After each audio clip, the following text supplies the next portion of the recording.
Well, howdy, folks. Welcome back to Now That's What I Call Food.com. Episode 12. Yes, episode 12. Welcome. And a very good evening to you guys. Yeah, I know I've been missing for a while, but I'm back. I'm back in the kitchen. Okay, so what are we going to do today? Well, guys, today we're going to take it back right to the beginning of my cooking experience ever. My first dish I was taught to make, and I followed the recipe, and we're going back 23 years. Okay? Now, 23 years ago, I was engaged to marry somebody, and she turned to me and she said, well, you're going to meet my family. Most of all, you're going to meet my grandparents. Now, my grandfather's a little particular, so you got to stop drinking red wine. And I was like, drinking red wine? Why? And she was like, because he drinks red wine only, and he expects you. If you drink, you gotta drink, and he drinks like a fish, and he'll drink you under the table. So you gotta get practice right now. A couple of months later, we went over to Belgium, and I met her family, and we got invited to dinner one evening at her grandparents' place. And the first thing I noticed when I walked through their door was these black and white pictures of a time in the war. I didn't know it was a time in the war at the time. It was like black and white pictures of them in the Congo on safari, and there was a picture, one particular picture caught my attention, and that was their wedding day. And they got married during the Second World War. And it was a very intimate event. And that touched me. I was like, wow. And as I sat down to talk to him, I was face to face with somebody who'd actually lived through the war. And that had never happened to me before. I was like, that was the first time ever. And the stories he had to tell, oh my gosh, it was incredible. And he was basically describing conditions on the other side. You imagine living in fear. Yeah, these guys were living under German control. This is the other side. Yeah? And I was like, my God. And so they had a low-key wedding. They got married during the Second World War. And eventually the conversation turned to like the American, the Germans and the American, the war in general. And I think I said something at one point saying, well, at least the Americans came and the Allied forces came and just rescued you. And he said something to me I'll never forget. He said, mais les Allemands, ils étaient corrects. Now what that translates to, loosely, it translates to, but the Germans, they were respectful to the authority. They were obedient. You knew where you stood with them. And my reaction, I was like, man, whose side are you on? And he was like, no. Then he explained. He said the Americans, they were misbehaving. They were all over the place. Yeah, it's like they had no rules. It's like, but the Germans, you knew where you stood with them. And I was like, man. And it's like so interesting to hear the other side of the story of the Second World War. Now in the UK, we have a tradition. We have this event that happens on the 11th day, the 11th hour of the 11th day of the 11th month. That's Remembrance Day. We commemorate it in a bigger event on the following Sunday. But what that is, that's supposed to be Remembrance Day to commemorate all the soldiers that had died during the Second World War. And the motto that comes with it is like, lest we forget. And it made me think at that point, as the generations are passing on, those who don't live through the war, it's like the people who lived through the war, they're passing on, they're going, yeah? And so lessons that were learned then are being unlearned now. And it made me think that, it's like, yeah, that I'm glad that we do have that event, but it has less of a meaning to the newer generation because they don't have any connection with any war conditions that they lived in. And you see, I always think that whatever happens once will happen again. And the more that the generations are passing on, the more likelihood that there will be a third world war. And that is worrying, just like there'll be another COVID. I always believe that if something happens once, it's sure to happen again. We were invited back to their place a couple of days later, and we walked in on, I think it was just after lunch, about 3 o'clock, and I noticed her grandmother, my wife-to-be, her grandmother, was cutting and peeling apples that she had gathered from the garden. And I asked her, "What are you making?" She said, "Apple crumble." And I was like, "My God, I love apple crumble." And she was like, "Yeah, help me." And so I helped her cut the apples and peel them. And then I helped her stew it up, and I watched everything she did. And she said, "One day I'm going to teach you this recipe. Just follow the instructions, you do it, and you could do it at home." And that was the first dish I was ever taught to create. And what happened was, some years back, the grandfather passed away, and she passed away some months afterwards. It's widely believed that she died of a broken heart. And it just made me think, all those people that live through thick and thin, and who are like there for each other, and that doesn't really exist anymore. You know, people who live together throughout their entire lives, and almost together, they died together as well. And it's such a special occasion. And I'm sorry, I'm just getting a little emotional as I'm thinking about it. But yeah, it's a shame, you know. It's a reminder that, you know, these things don't exist anymore. People don't stay together anymore. They don't know the meaning of like being together through thick and thin. But these guys, oh my gosh, respect to them. They live through the hardest of times. You think we got it hard right now during COVID? You imagine living in a war condition under fear. Anyway, in memory of both her grandfather and grandmother, guys, we are going to do apple CRUMBOOZLE.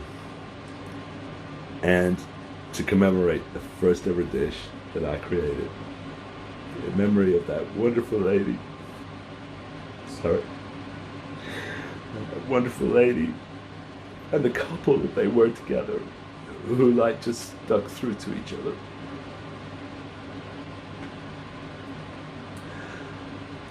Sorry guys, give me a moment. Right guys, for the ingredients, what we got is, for the top layer, we're going to prepare the top layer first and keep it aside. We got flour.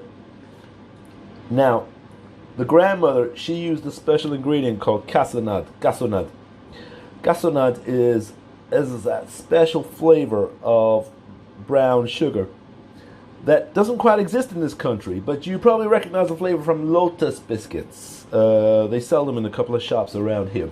It's that distinct kind of caramelized dark brown sugar flavor. We're going to mimic that flavor by adding two different types of sugar together, because cassonade is kind of in between the demerara and the dark brown sugar. So we're going to take an equal measure of those, that half measures of what we're intending to do, and put them together. So we're going to make that mixture together, and we're going to take the equal amount in terms of weight of the unsalted butter that I had. The unsalted butter from episode 11, you probably remember. Good. What we do is, whatever weight we use for these are equal weight. We got to double the weight for the flour. That's the only rule. And she's the first one that taught me, without actually measuring up, just say, you know, take a rough amount like that. So she's the first one also to teach me to not measure so much. For the apple crumble, the main filling, we are going to take a whole bunch of apples. I got 3 packs of Brayburns here from my local Morrison store. Gonna mix it up with a little bit of cinnamon, The CRUMBOOZLE, you're probably thinking, what the fuck are you doing with CRUMBOOZLE? What the fuck is apple CRUMBOOZLE? Well, welcome back. Ruski Standard. We're going to be using vodka in there in the main filling. You don't have to. You can omit that if you don't like alcohol in your dessert, but I'm going to add it just to add that little kick to it. We're not going to add too much, just a little. Now, these are the optional ingredients if we need them. Obviously, we're going to use sugar, but I'm hoping to use the same combination of sugar in the apples to make it that little stronger, sweeter taste. This is why I've got this out, because if we need extra sweetness, we're going to be adding sugar to it, castor sugar, white sugar. And this is the other optional ingredient that we're going to be using. This is lemon juice, one of my favorites. We're going to mix up the flavors. If I need a little bit more sugar, I'll just add that. I'm not going to make it sour. I want, obviously, the kick of the vodka to be in there, but I want it to be subtle. It's got to have mainly the apple flavor. And then the cinnamon will add to that little extra tang. As you can see, guys, I'm still kind of recovering. What I'm going to do is I'm going to peel and chop up the apples. I'm going to quarter them to get them ready. So I'm going to prepare the ingredients, and then I will show you later on, once I've done that, how much of the ingredients I take. Hey guys, welcome back. Okay, right, the prep is all done. What I got is I got the apples all cut up, and I'm going to show you what I've done, okay? What I've got is I got 2 sets of apples. What we're going to do is we're going to create a mush as well as like a nice textured apple. So we're going to dual layer textured apple. This is what we're going to do. Right, so I've taken 1 bag of the apples and diced them up into the pan that we're going to mush up. Alongside that, we've got 2 extra plates fulls. Those are the other 2 bags that I've cut up. We're going to add them in later on because I want the apples to still have that texture. So this is going to end up as mush, and this is going to end up as the apple texture that properly goes in. You'll notice 1 additional ingredient has made its way, just in case I need it. I thought of this, and I thought, honey, what we're going to do, guys, is we're going to change the order in which I said we were going to do the cooking.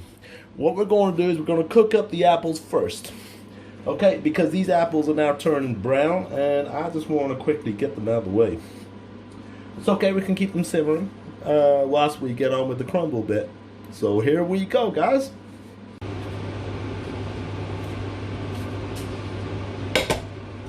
I'm moving this pot here. Actually, it's probably better there. Yeah, you can see it better. Why not? I've never even used that one before. Why not? Let's use it now. So, what we're going to do is we're going to start the heat on that one. Which one is that? Oh, this one here. We'll do that number 4. At the same time, what I'm going to do, guys, is I'm going to start the oven. 150 degrees centigrade, because I've got a fan-assisted oven. 170 for a non-assisted oven. And about 3 trillion Fahrenheit. I'm only kidding. It's about 350 Fahrenheit. I know, I did the math earlier on. I don't understand these linear measurements. Anyway, we got everything started. Here we go. To that, I'm going to add, now you see this amount of butter here? This is just about right for the crumble as well as the filling layer. So basically, I'm going to take about that much out of it. That should be about 30 grams, roughly speaking. If you want to go by measurement, go by it. Good luck to you guys. That's cool. And the rest of it, actually a little bit more, because it's not even straight cut. You can see that that's actually at room temperature by now. Right, and we're going to add some sugar. First of all, the brown sugar, I said, just going to add about half the mixture that we should have.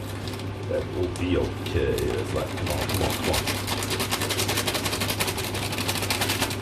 Because I want it to be nice and brown. That's it. That's about that much. And then the rest of it will be demerara. I'm going to put about the same amount of demerara in there. There we go. That should be good. We want to get that started and keep it going. As that starts to heat up, guys, just mix it in. As it starts to heat up and the butter's melted, guys, you can happily cover it over so you don't lose any of the moisture. As that starts to come to a heat, guys, we're going to add the vodka in. Okay. About that much. That should keep the moisture in as well. Cover it up and keep it going. Keep an eye out from time to time. Oh my gosh, this smells. Oh my gosh, that's vodka, alright. Don't worry, we're going to add some extra ingredients to it. You know what, guys? I was looking for my phone and I thought, where the fuck did I put my phone? Didn't realize I'm filming with it. Damn it. Let's keep an eye on it.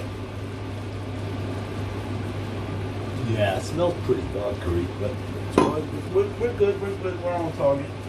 That heats up, guys. We're going to add some cinnamon in now. Okay? Nice dash of cinnamon. I love apple and cinnamon. Apple and cinnamon goes really well. Let's mix that in. Good. Stick that back on. Keep on stirring as you go along. Just keep it going. Crush up some of the apples if you need to. What I recommend doing is getting one of these crush-tastic things. I ain't got a clue what the fuck they call it. Masher or something. Use it for potato mash. So that's mushing up well, guys. But I think I want that to be a little bit more liquid than it is. More vodka needed. We'll add some more sugar and shit like that in a bit if we need to. I need that to be liquefied a little bit.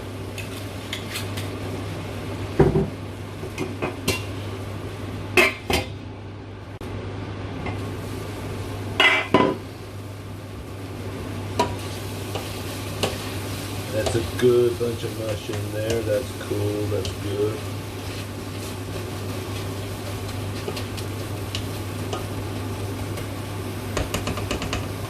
Give that a go before we add the extra apples on it.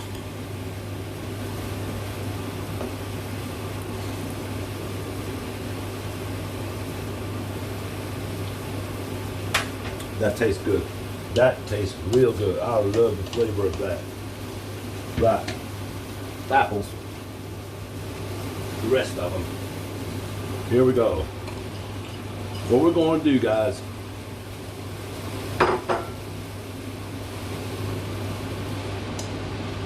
just going to mix them in. That's all we need to do. Just mix them in. Give up that beautiful shit. Mix that in to give it that dual kind of texture. I think that's going to need a little bit more sugar and cinnamon now that we've added more apples to it. We'll give it a taste in instead. Let that cook up.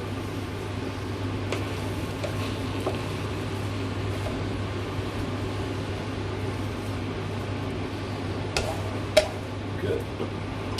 Cover it up. Keep going. Now that we got apples in there, a ladle will be helpful.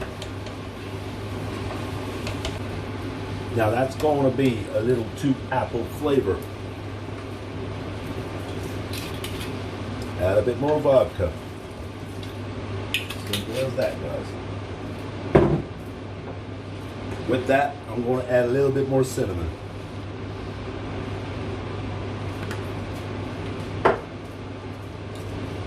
Mix that in. Add a tiny little bit more sugar as a combination to it.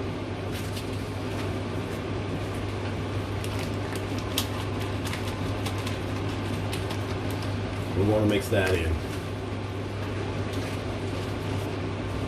Because I do want the sweetness as well.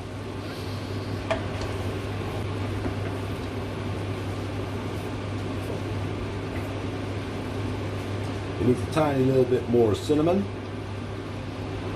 It's lacking that.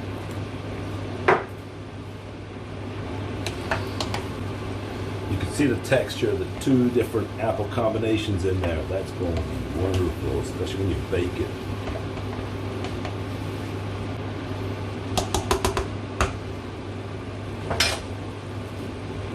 Cover it up one more time. Leave it there for a few minutes. Let's take a look and see how it's going, shall we? That looks good. Got the right texture. Oh yeah.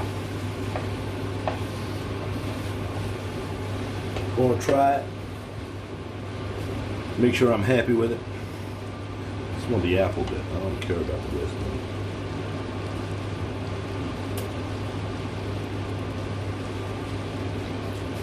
Careful as you taste it, guys. It gets a bit hot.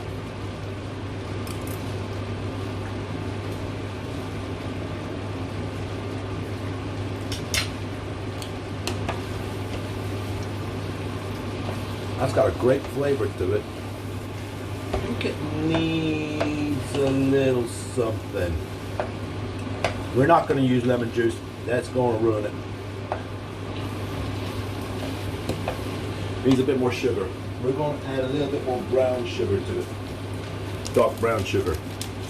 Just a tiny little bit of more sugar. So I think it could do with a bit of sweetness.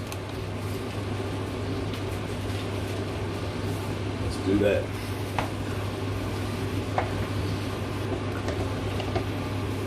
That tastes good.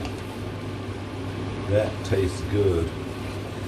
I want to add a little bit more demerara sugar to it.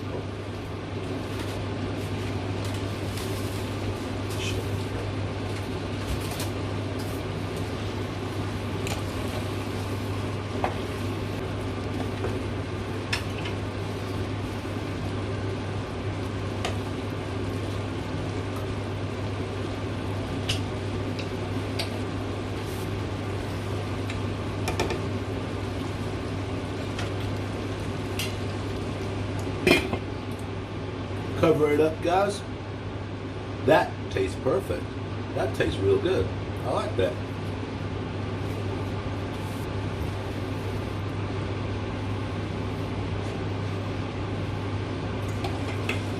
You see, when it looks like that, you see the combination.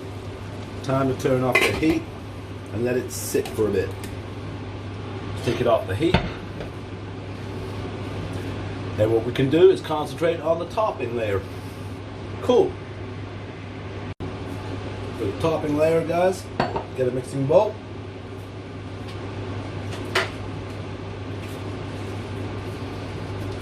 We're going to use the rest of the butter. All of it. Fuck it.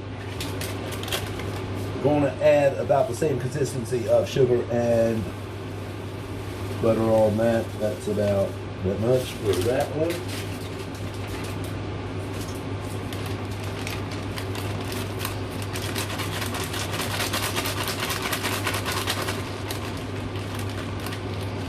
Keep coming, dude, keep coming. I know you're way heavier. But I don't want to get the consistency right. There you go, just about that much for that one.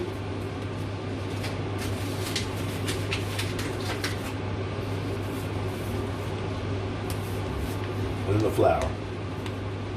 Just top it all with flour.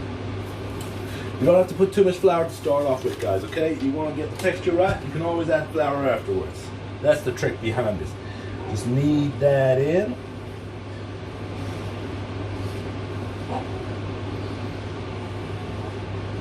Just knead it nicely in. I'll move that here. I'm going to move this here. Fuck it. Comes nice dough-like. Yeah, that's what we're looking for, but we want it to crumble up as well. So in order to crumble up, make sure that it can crumble up. Just add more sugar and flour to it, that's all. Yeah, that's a little bit too, a little bit more sugar and flour in it. Just a bit more. So I want to separate it out a little. More of this. Good. Keep it kneading in.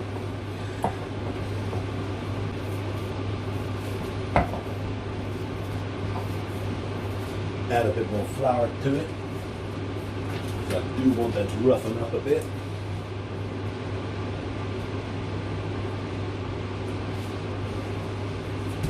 Little by little, guys. Just little by little. That's all you do.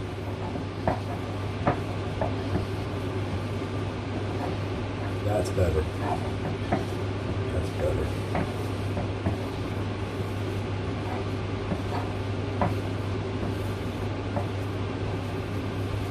Bit more flour in there. Yeah, a bit more flour.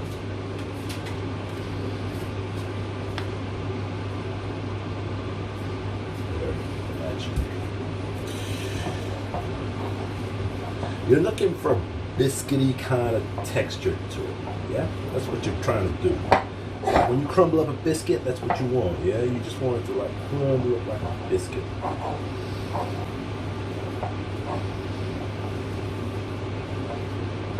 That's better. Yeah, go on, crumble out.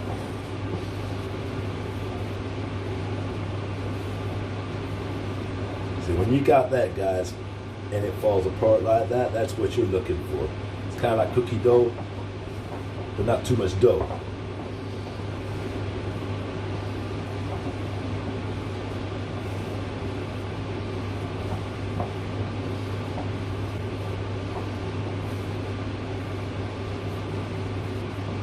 Yeah, you see it falls apart like that, that's good. That's what we're looking for.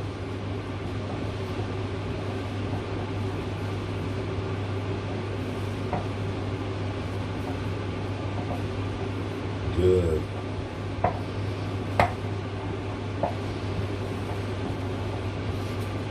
bit more flour, perhaps.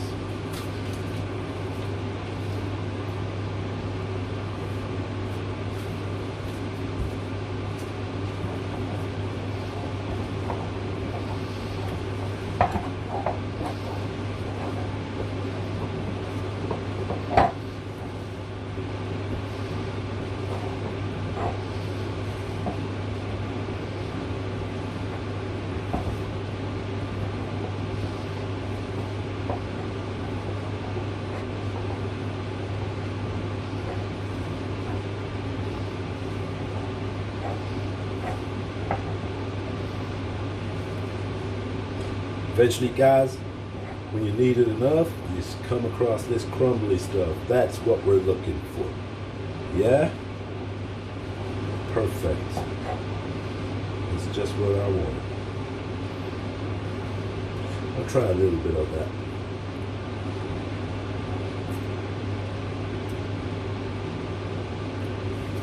We do a bit of flavoring to that, to be honest.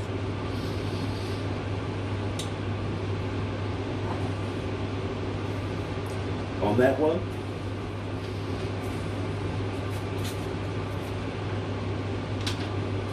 we're going to use a tiny little bit of lemon juice because I want a little kick out of that one. Biscuit should be good.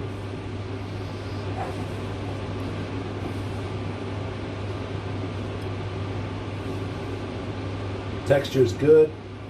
We got all the ingredients in place. We're just going to mess about with the flavor now.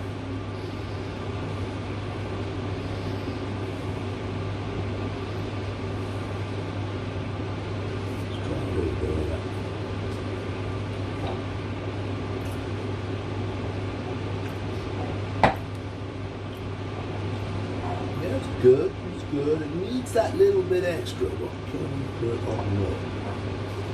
I'm going to put a dusting of cinnamon just inside it. Just needs a tiny little bit of cinnamon, not much. Come on, that's it. I want it to have a nice kind of flavor to it, but I don't want the cinnamon to take over. It's supposed to be a crumble on top.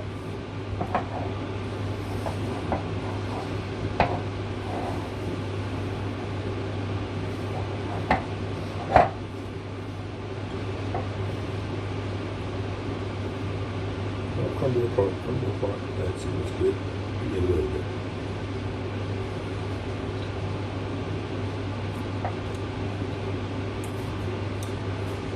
It's good, but it still needs a little bit more cinnamon.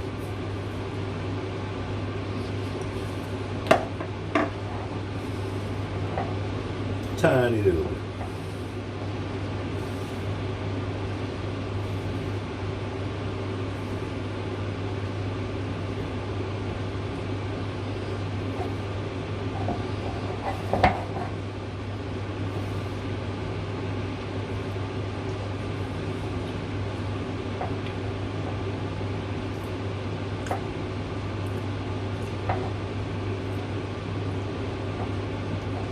That's got a good flavor. I'm happy with that, guys. That's a good crumble on top. It's got a subtle taste of cinnamon to it. You won't notice it. It's going to be mainly sugar, but it's got a subtle, that's what I was looking for. I want that subtle taste of cinnamon just on top. There's a little dusted on it. Good. Guys, we're ready to plate up. Right, guys, this is my plating dish. So what we're going to do is we're going to take the bottom bit, the filling first, just layer it down. Oh, that smells good. That smells cinnamony. There's a lot of cinnamon in there, but there's, oh, that's going to be amazing, especially when the apple bakes up. Oh, I can tell. I think I made a meal for 12 people. Great. I know some friends of mine will definitely be interested in some of this. Hell, I got food to keep me going, that's for sure. Perfect. Now, as you can see by the guys, is the texture of the two different apple combinations. They work so well together. This is my technique. You can't find this anywhere else. It doesn't exist anywhere else, I don't think. Right, we're going to put the crumble on top now. And there you go, guys. The crumble's ready to go in the oven. We're going to stick it in there for about a half hour.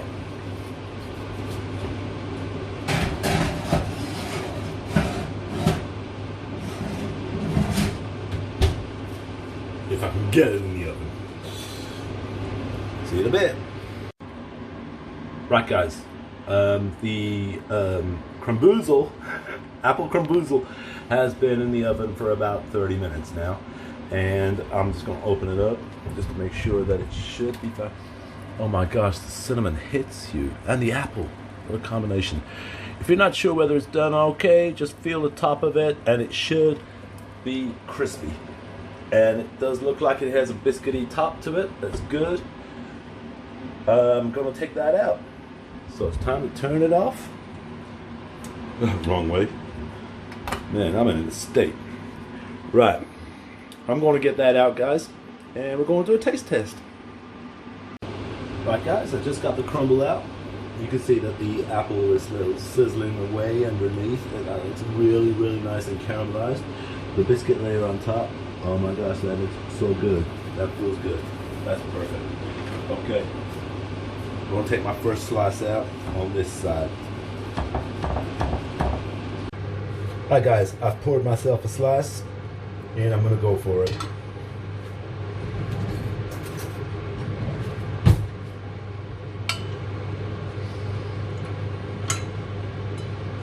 Wow. That's good.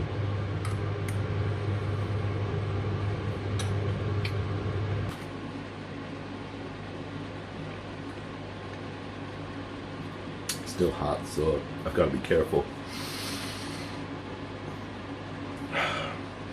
That's still quite hot at the moment, but oh my god, that takes me back. That takes me back to when I was first introduced to the dish, guys. And it's almost like I'm being transported back to that moment.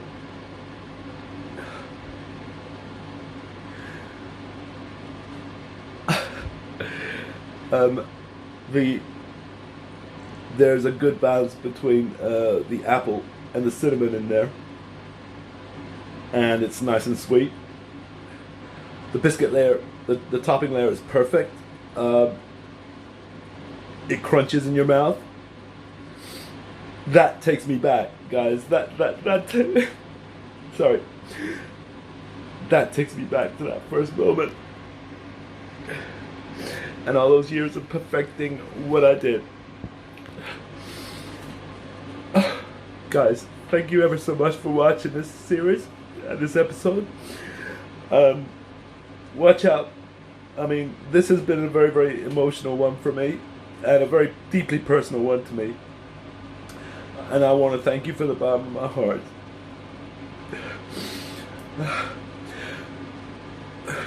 Sorry. watch out for the next episode as we bring season 1 to a close. We're leaving desserts now, and we're going back to fish. And that will be the final episode, and that will be the challenge. I'm not going to tell you what it is. There will be an introduction to that as well, so just be aware of that. You might want to skip forward if you're not interested in the introduction. That's how that challenge came to be. But guys, thank you ever so much, and watch out for my website, www.nowthat'swhatIcallfood.com. Guys, thank you ever so much.